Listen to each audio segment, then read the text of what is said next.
আমরা মিশর, ব্যাবিলন কিংবা গ্রিসের ইতিহাস অনেকবার শুনেছি, কিন্তু আপনি কি জানেন প্রাচীন লেভান্ট অঞ্চলের এক ছোট জাতি হিব্রু গোত্র কিভাবে পরবর্তীতে ইসরায়েল রাজ্যে রূপ নেয় এবং মানব ইতিহাসে স্থায়ী ছাপ রেখে যায়?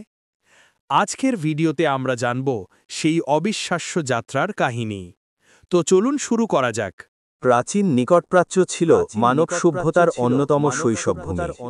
টাইগ্রিস ইউফ্রেটিস উপত্যকা, নীল নদী ও লেভান্ত অঞ্চল ছিল প্রাচীন নগর সভ্যতার কেন্দ্র। এই লেভান্ত অঞ্চলের মধ্যেই আবির্ভূত হয় একটি ছোট কিন্তু প্রভাবশালী জাতি, হিব্রু বা ইসরায়েলীয়রা। হিব্রু গোত্রের যাত্রা যাযাবর পশুপালক জীবন থেকে শুরু হয়ে ধীরে ধীরে একটি সাংগঠনিক জাতি ও পরে শক্তিশালী রাজ্যে রূপ নেয়। এই প্রক্রিয়াই পরবর্তীতে ইসরায়েল রাজ্য ও জিহুদা রাজ্যের জন্ম দেয় এবং মানব ইতিহাসে একটি দীর্ঘস্থায়ী ছাপ রেখে যায়।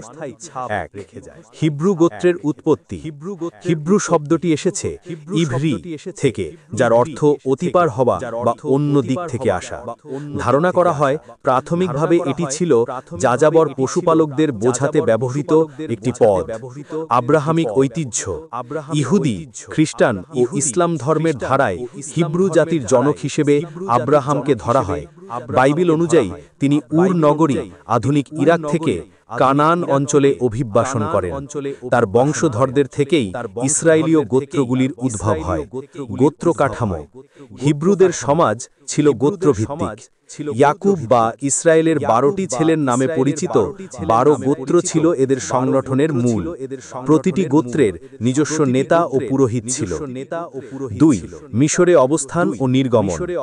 ঐতিহ্য অনুসারে খরার সময় ইয়াকুবের বংশধরেরা খাদ্যের সন্ধানে মিশরে গমন করে। সেখানে শুরুতে সমৃদ্ধি পেলেও ধীরে ধীরে তারা দাসত্বে পতিত হয়। মুসা ও নির্গমন। মুসার নেতৃত্বে ইসরায়েলীয়রা মিশর ত্যাগ করে। প্রতিশ্রিত ভূমি কানানে ফিরে আসাই ছিল তাদের লক্ষ্য। এই ঘটনা ঐতিহাসিকভাবে প্রমাণিত না হলেও হিব্রু পরিচয় ও ঐক্যের ভিত্তি হিসেবে এটি গুরুত্বপূর্ণ। 3, কানান দখল ও গোত্রীয় যুগ।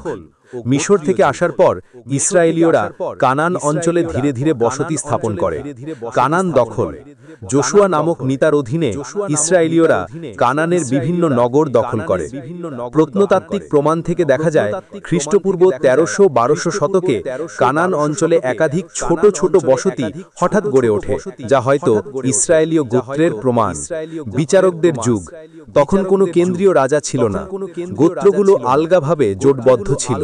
সংকটকালে বিচারক বা নেতা উঠে আসত, যেমন গিদেয়ন, সামসন, দেবোরা প্রমুখ। 4, রাজত্বের উত্থান। ক্রমাগত যুদ্ধ, ফিলিস্তিদের আক্রমণ ও অভ্যন্তরীণ বিভক্তি ইসরায়েলীয়দের কেন্দ্রীয় নেতৃত্বের প্রয়োজনীয়তা অনুভব করায়। শাউল, প্রথম রাজা। খ্রিস্টপূর্ব প্রায় 1020 সালে বেনিয়ামিন গোত্রের শাউল প্রথম রাজা হন। তিনি ফিলিস্তিদের বিরুদ্ধে লড়াই করেন, তবে শেষ পর্যন্ত পরাজিত হয়ে মৃত্যুবরণ করেন। দাউদ, রাজনৈতিক সংহতির যুগ। শাউলের মৃত্যুর পর দাউদ রাজা হন। তিনি জেরুসালেম জয় করে এটিকে রাজধানী বানান।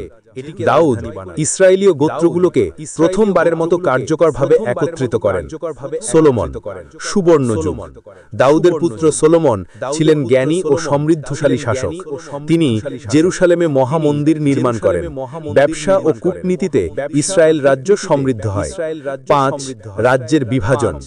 সলোমনের মৃত্যুর পর খ্রিস্টপূর্ব প্রায় 930 সালে উত্তর ও দক্ষিণ অংশে বিভক্ত হয় রাজ্য। ইসরায়েল উত্তর রাজ্য। রাজধানী প্রথমে শিখেম, পরে সামারিয়া। বৃহৎ হলেও রাজনৈতিকভাবে অস্থিতিশীল ছিল। জিহুদা, দক্ষিণ রাজ্য। রাজধানী জেরুসালেম। ছোট হলেও স্থিতিশীল রাজবংশ ছিল, কারণ এটি দাউদের বংশ ধরে রাখে। 6, আশিরীয় ও বাবিলীয় আক্রমণ। খ্রিস্টপূর্ব 722 সালে আশিরীয়রা ইসরায়েল উত্তর রাজ্য ধ্বংস করে। 10 হারানো গোত্র কাহিনী এখান থেকে শুরু। খ্রিস্টপূর্ব 586 সালে বাবিলীয়রা জিহুদা দখল করে মন্দির ভেঙে দেয়, জনগণকে নির্বাসিত করে। 7 নির্বাসনোত্তর সময় ও ঐতিহ্যের সংরক্ষণ। পারস্য সম্রাট সাইরাস বাবিল জয় করার পর ইহুদিদের জেরুসালেমে ফেরার অনুমতি দেন। তারা দ্বিতীয় মন্দির নির্মাণ করে খ্রিস্টপূর্ব 516 সালে। এই সময়ই হিব্রু বাইবেল বা তানাখ ধীরে ধীরে সংকলিত হয়। 8 হিব্রু গোত্র থেকে ইসরায়েল রাজ্যের শিক্ষা। যাযাবর গোত্র থেকে একটি রাজনৈতিক জাতিতে রূপান্তর ইতিহাসে একটি অনন্য উদাহরণ। তাদের ধর্ম, আইন ও সামাজিক রীতিনীতি পরবর্তীতে পাশ্চাত্য সভ্যতায় গভীর প্রভাব ফেলে। যদিও ইসরায়েল রাজ্য পতিত হয়, তাদের ধর্মীয় পরিচয় টিকে যায় এবং ইহুদিবাদ হিসাবে আজও টিকে আছে।